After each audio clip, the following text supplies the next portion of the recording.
Hello everyone, নতুন একটা ভিডিওতে আপনাদের সকলকে স্বাগত জানাই। আশা করি আপনারা খুব ভালো আছেন। আজ রবিবার, ছুটির দিন। সকাল থেকে সমস্ত কাজকর্ম সেরে দুপুরবেলায় আজকের ভিডিওটা আমি শুরু করলাম। ছুটির দিন বাড়িতে কিছুতেই মন টিকছে না, তাই দুজনে মিলে ঠিক করলাম কোথাও একটা ঘুরে আসা যাক। আর আমাদের বাড়ি শিলিগুড়িতে হওয়ার সুবাদে কয়েক ঘন্টার মধ্যেই আমরা সামনাসামনি জায়গাগুলো ঘুরে চলে আসতে পারি।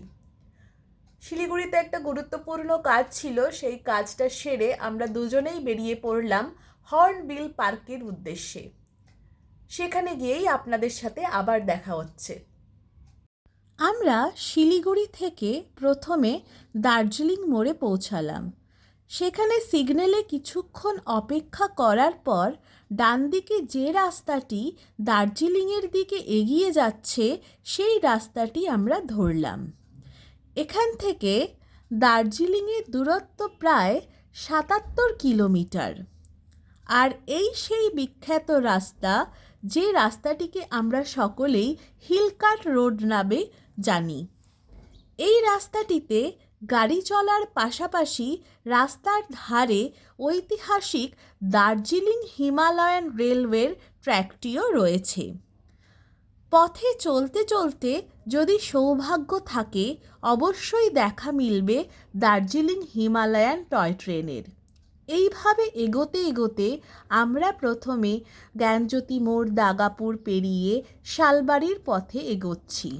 পথে চলতে চলতে চা বাগানেরও দেখা মিলবে। চায়ের চাষ প্রধানত পাহাড়ের ঢালে হলেও দার্জিলিং জেলায় অনুপ্রবেশ মাত্রই চা বাগানের দেখা মিলবে। আমাদের যাত্রাপথেও পড়েছিল চায়ের বাগান। তা দেখতে দেখতে আমরা গন্তব্যের দিকে এগোচ্ছিলাম। কিছু দূর এগিয়ে শালবাড়ি পড়বে, যেখানে শালবাড়ি মনেস্ট্রিটি আমরা দেখতে পেলাম। এখানে গাড়ির সংখ্যা কিছুটা বেশি থাকায় আমাদের হালকা জ্যামে পড়তে হয়েছিল। কিছুক্ষণ জ্যামে আটকে ধীর গতিতে এগোতে এগোতে আর হর্নের শব্দ শুনতে শুনতে আমরা এগিয়ে যাচ্ছি। আর এর মধ্যেই আমরা বের হব শিলিগুড়ির অন্যতম নামকরা college Siliguri institute of technology, যেটি আমাদের সকলের কাছে SIT নামে পরিচিত। আরও কিছু দূর এগিয়ে পড়বে লেফট সাইডে বড় বড় গাছের জঙ্গল, আর রাইট সাইডে দার্জিলিং হিমালয়ান রেলওয়ে ট্র্যাক আর মাঠ, যেখানে চায়ের বাগানও চোখে পড়বে। আর তারই মাঝে এটি দেবে পাহাড়ের এক ঝলক।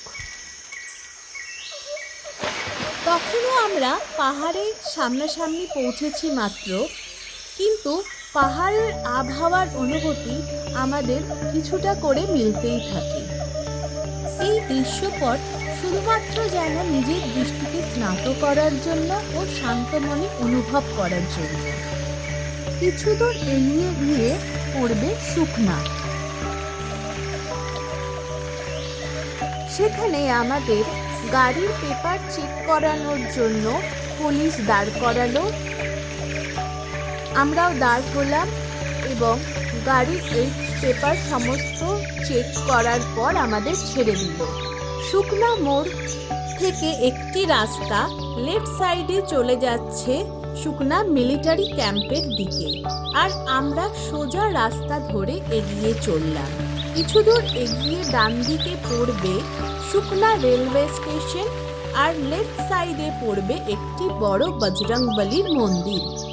আরও কিছুটা এগিয়ে পেট্রোল পাম্প পার করব, তারপরে অনেকগুলি রেস্টুরেন্ট পড়বে। এই সমস্ত রেস্টুরেন্টে পাহাড়ি মোমোর স্বাদ বেশ অসাধারণ। তারপর সামনে এগিয়ে গিয়ে পড়বে শান্ত পাহাড়, যার ভূমি সমতল ছেড়ে কিছুটা করে উচ্চতার দিকে এগিয়ে চলছে। আর চারিদিকে বড় বড় গাছ, পাশে রেলওয়ের ট্র্যাক।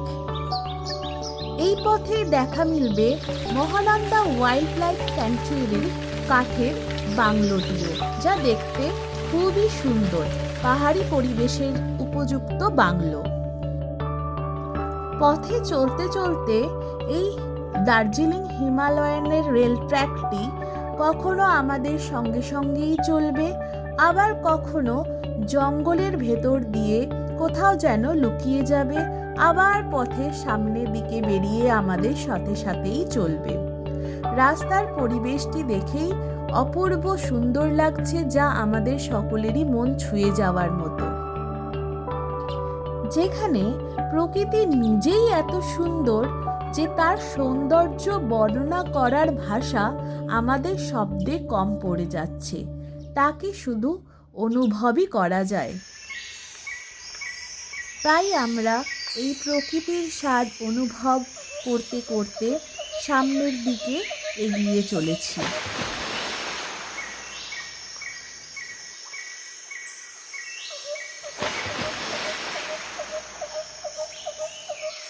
পাহাড়ি আঁকাবাঁকা পথে চলতে চলতে সামনের উঁচু পাহাড়গুলো মাঝে মাঝে উঁকি দেবে। এই সব দৃশ্য দেখতে দেখতেই আমরা আমাদের গন্তব্যের দিকে এগিয়ে চললাম। পথে এক জায়গায় দাঁড়িয়েছিলাম, সেখানে দাঁড়িয়ে আমরা আশপাশটা দেখছিলাম।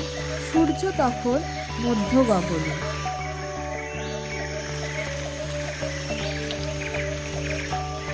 কিছুক্ষণ এখানে দাঁড়িয়ে চারিপাশটা দেখার পর আবার আমরা আমাদের গাড়ি স্টার্ট দিলাম। পাহাড়ি আঁকাবাঁকা পথ ধরে আশেপাশের দৃশ্যগুলি দেখতে দেখতে আমরা সামনের দিকে এগিয়ে যাচ্ছি।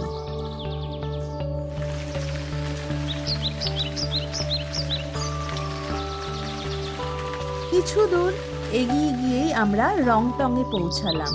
এখানে অনেক দোকানপাট রয়েছে। এখানে টুরিস্ট যারা আসে সবাই এখানে এসে প্রায়ই পাহাড়ি মোমোর স্বাদ নিয়ে থাকে। আর এই রংটং থেকে একটি রাস্তা ডান দিকে উপরের দিকে চলে যাচ্ছে, যে রাস্তাটি ধরে গেলে আমরা শিবখোলার দিকে পৌঁছাতে পারবো। কিন্তু আমরা সোজা রাস্তা হিলকাট রোড ধরেই সামনের দিকে এগিয়ে চললাম। কিছু দূর এগিয়ে গিয়েই ডান দিকে পড়বে রংটং রেলওয়ে স্টেশন। আমরা সামনের দিকে আবার এগিয়ে চললাম।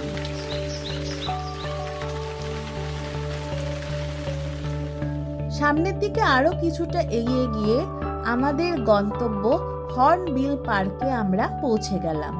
প্রথমে আমরা গাড়িটি এখানে পার্ক করলাম, তারপরে রাস্তার সাইডে দাঁড়িয়ে একবার চারিপাশটা পুরো দেখছিলাম। এখানে রাস্তার লেফট সাইডে হর্নবিল পার্কটি, ডান দিকে পড়বে গ্লাস ব্রিজটি। এখানে টিকিট কাউন্টার আছে, আমরা টিকিট কাউন্টারের দিকে এগিয়ে গেলাম। প্রথমে আমরা এখানে টিকিট কাটবো। এখানে জনপ্রতি 50 টাকা করে টিকিট কাটতে হয়। এই একই টিকিটে আমরা গ্লাস ব্রিজ এবং পার্কে প্রবেশ করতে পারবো। আমরা দুজনে প্রথমে এই গ্লাস ব্রিজের দিকে এগিয়ে যাচ্ছি। গ্লাস ব্রিজটা একটু উঁচুতে হওয়ায় কিছু সিঁড়ি ভেঙে আমাদেরকে ওপরে গ্লাস ব্রিজের দিকে উঠতে হবে।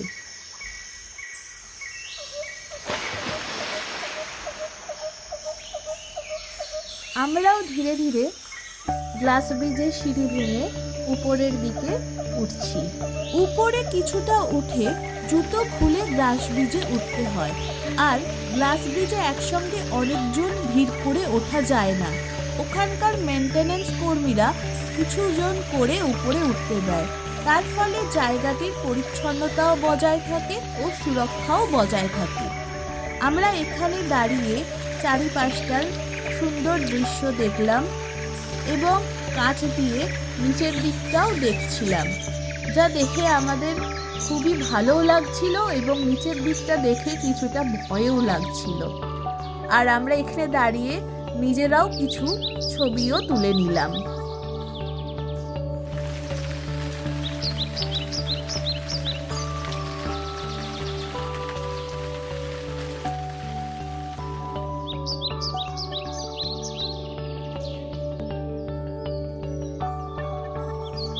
আমরা এখানে দুইজনে বেশ কিছুক্ষণ সময় একসাথে কাটালাম। এখানে কিছু সময় কাটিয়ে আবার আমরা নিচের দিকে নেমে সামনে পার্কটির দিকে যাব।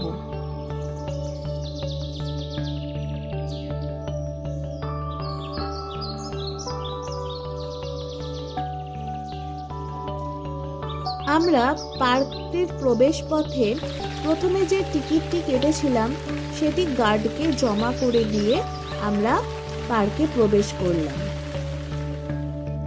পার্কটি আকারে ছোট হলেও স্থানটি ছিল খুবই সুন্দর। আমরা কিছুক্ষণ এখানে আনন্দের সাথে সময় কাটালাম। সম্পূর্ণ পার্কটির এক ঝলক আপনাদের সামনে তুলে ধরার চেষ্টা করলাম।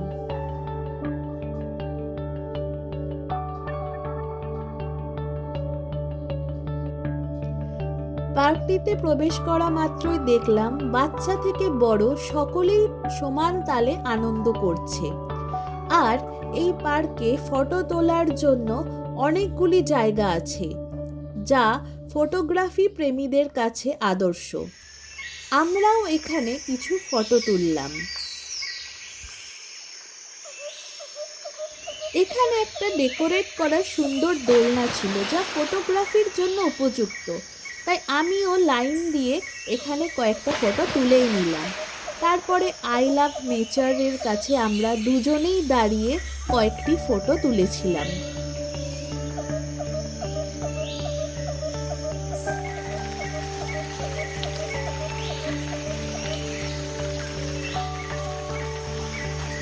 বাড়ি যাওয়ার জন্য রওনা দেব, সেই মুহূর্তেই টয় ট্রেনের আওয়াজ পেলাম। তাই ছুটতে গিয়ে টয় ট্রেনটির ভিডিও করে নিলাম। আজ আমাদের ভাগ্যে টয় ট্রেনের দেখা ছিল, তাই আমরা টয় ট্রেনের দেখা আমাদের মিলল।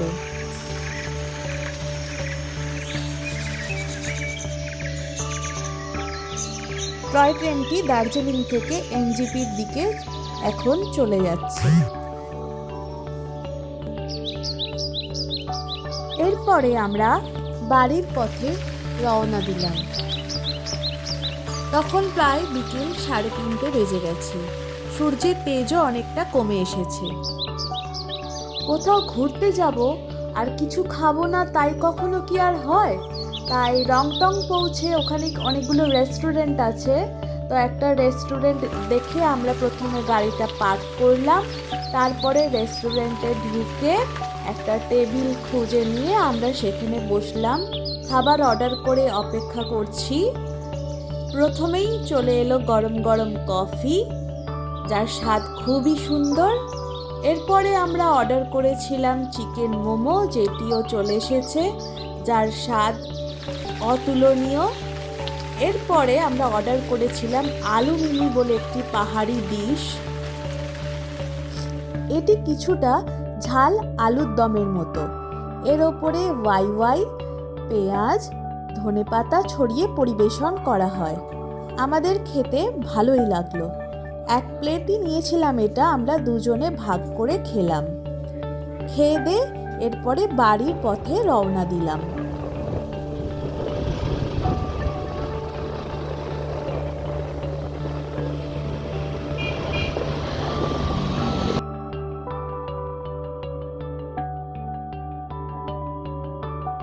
আমরা এই রবিবারের ছুটির দিনটিতে মন ভরে আনন্দ করলাম, যাতে সোমবার আবার পুনরায় নতুন উদ্যমে কাজ শুরু করতে পারি।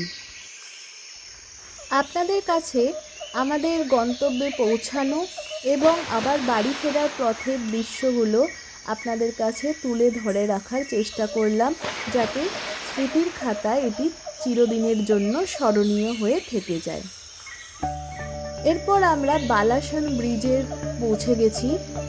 এই ব্রিজের তলা দিয়েই বালাসন নদীটি বয়ে যাচ্ছে। এই ব্রিজ পার হওয়ার পর আমাদের বাড়ি আর বেশি দূর নয়, কিছুক্ষণের মধ্যেই আমরা বাড়ি পৌঁছে যাব। এই ভিডিওটি যদি আপনাদের ভালো লাগে অবশ্যই লাইক, কমেন্ট, শেয়ার করতে ভুলবেন না। আপনারা সকলেই ভালো থাকবেন।